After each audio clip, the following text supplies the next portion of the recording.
ಎಲ್ಲರಿಗೂ ನಮಸ್ಕಾರ. ಈ ದಿನ ನಾನು 31ರಿಂದ 35ರವರೆಗೆ ಶ್ಲೋಕಗಳನ್ನ ಹೇಳ್ತಾ ಇದ್ದೀನಿ.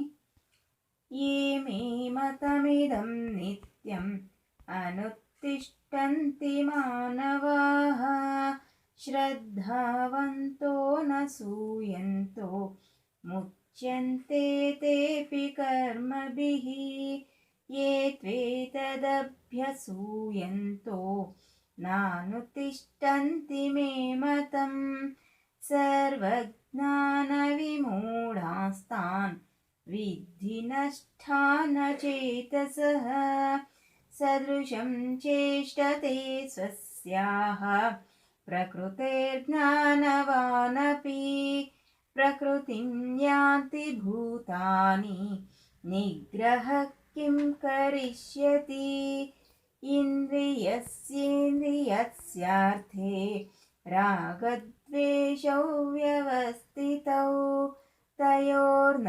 ವಶಮಾಗಚ್ಚೇತ್ ತೌ ಹ್ಯಸ್ಯ ಪರಿಪಂತಿನೌ ಶ್ರೇಯಾನ್ ಸ್ವಧರ್ಮೋ ವಿಗುಣಃ ಪರಧರ್ಮ ಸ್ವನುಷ್ಠಿತಾತ್ ಸ್ವಧರ್ಮೇ ನಿಧನಂ ಶ್ರೇಯಃ ಪರಧರ್ಮೋ ಭಯವಾಹ.